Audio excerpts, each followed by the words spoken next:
y'all, so in today's video I'm going to be sharing with you everything you need to know before you visit Panama City, Panama.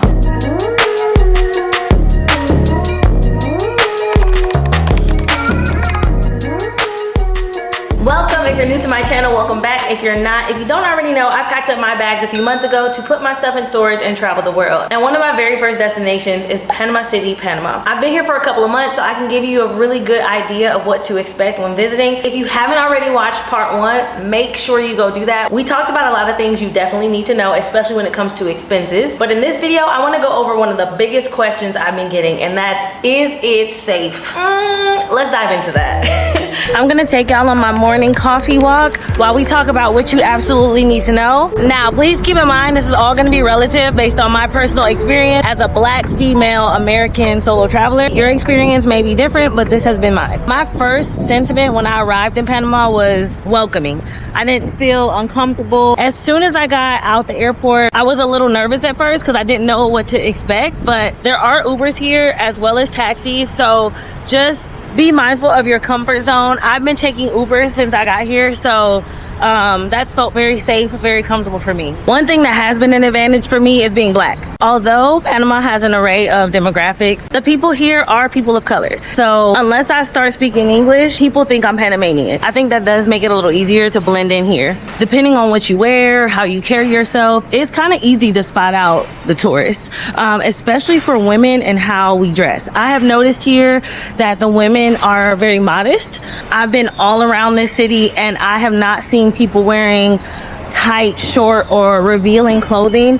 And a lot of times if you're walking down the street and you have on even something like what I have on today, you may get some beeps and some honks and some little cat calls, because oftentimes when the women are dressed with clothing that isn't modest, they may think that you're working, and I'm not talking about a 9 to 5.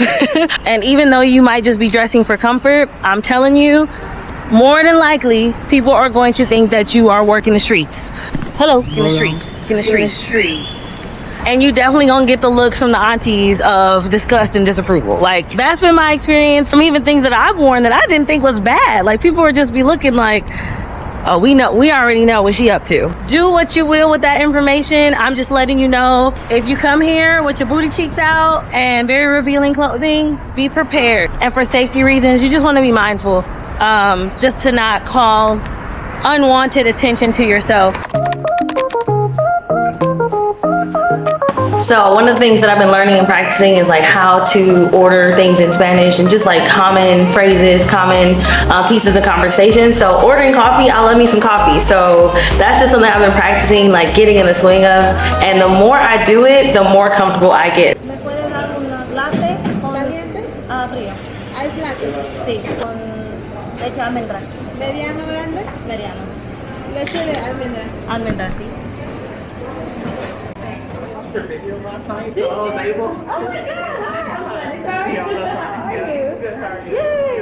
So let me tell you, the coolest thing happened in the coffee shop. So while I'm there, a young lady approached me and she was like, hey, I saw your video and I showed it to my mom who's retiring. And I just thought that was so dope that someone in a whole different country saw me from YouTube and was like, thank you for posting that video. So shout out to Octavia, who I met in the coffee shop, and your mom. Safe travels to you both. That just goes to show you never know who's watching, so that was pretty cool to me, especially as we grow this channel. So I know I talked a lot about dressing and how you present yourself, but honestly, that's probably one of the main things that can keep you safe, especially if you are a tourist. Like, you don't want to walk around with a bunch of flashy jewelry on. You know, if you're a woman, make sure that you aren't wearing something that might cause you to get some attention that you might not want. It's a popular saying in Latin America, no dada papaya, which is like basically don't give a reason. Don't make yourself a target, and be aware of your surroundings. Another thing in Panama City that I really love are the police. Engaging with the police here is completely different than engaging with them in the States. When I first got here, I was a little caught off guard because I see them heavily armed. They got on all this like gear and it's like, oh, like are we good here? But when you approach them, they're very nice, they're very friendly. They may have, you know, weapons on them, but they're really not trying to cause no issues, and they could probably care less about what you got going on, long as you ain't, you know, in no shenanigans. They're scattered out through the city, so even if you're walking in an area that might not be so safe, there are police around, so it makes it feel a lot safer, especially in the older parts of Panama City. Next thing is transportation. I know this can be a big deal if you're by yourself, especially when you might not speak the language, or you're taking taxis or other corporate ride-share forms of transportation. Like I said earlier in the video, I've been taking Ubers, so I feel safe taking Ubers because we get in, you give them a pin, obviously you want to check the license plate the same way that I would in the States. So you can take a taxi, I just can't speak on that. And I do know there are transportation services, but I honestly don't feel like you need it here. Like the Ubers are like $2, $3. It does add up, but it's not 20, it's not 30, and you can get pretty far for just a little bit of money taking Ubers. Also, another form of transportation is the metro, the subway. Their subway system is so clean. I didn't feel unsafe.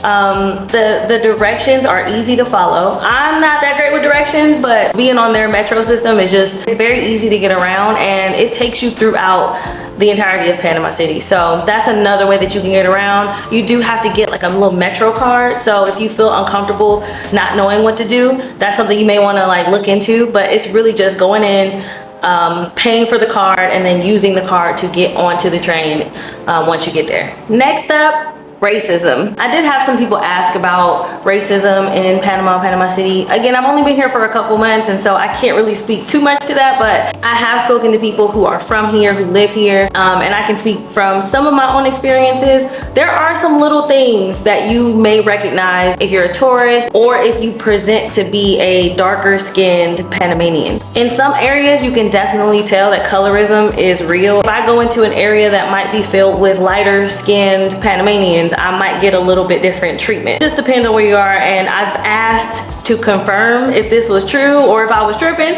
and people who are from here say yes. There are some microaggressions depending on the communities that you're in, and although unfortunate, it is a reality in a lot of places. You know, it's not something I would think that you would be in danger for, but you may recognize it. I've recognized it just a little bit. It hasn't really altered my experience here, but it is something that you might pick up on depending on where you're from, how you look, and how you carry yourself in certain communities. But overall, like honestly, I think being Black is an advantage here. It's easy to blend in. I don't feel ostracized at all. I actually feel like I belong here. If I've had to put racism on a scale in terms of my experience here, it would probably be like a 2 out of 10. Everyone has a different experience, so yeah, that's that on that. Oh, here's the thing that might be a disadvantage if you are a tourist. Because they might sense that you're a tourist and you have a certain amount of money or whatever it may be, you may get gypped on the price. I went to one of the local markets and they tried to charge me like $2 for 2 apples, and if I didn't know that that was not a regular price, I would have got. Now $2 might not sound like a lot to you, but if I know that those apples are only 25 cents and then you're purposefully trying to like upcharge me, that's not fair, right? That's not right. So make sure you like look around and understand the pricing of things so that you don't get got on anything really, because they can make up their own prices and just charge you based on the fact that you don't look like you're from here. That goes with a lot of things like food, places to stay, sometimes Airbnbs. Like just look around, do your research, know the pricing of things before you buy stuff so that you can know that you're actually getting the real price and value of what you're buying. Other than that, that's really it. Overall, I believe Panama is a very safe city. I felt so safe here. I mean, I walked around by myself at night, in the daytime, it doesn't matter what time. I have felt very, very comfortable as a female solo traveler. So if you're having any hesitancy about traveling to Panama City, I'm just gonna say don't. Like just come. It's a great, beautiful city with beautiful people and a lot to explore. If you're from Panama City, feel free to educate me in the comments. I would love to hear your feedback. And if you've been to Panama City before and you're not from here, I would love to hear your experience as well. So drop your comments below. In the meantime, thank you for tuning in, and I will see you in the next video.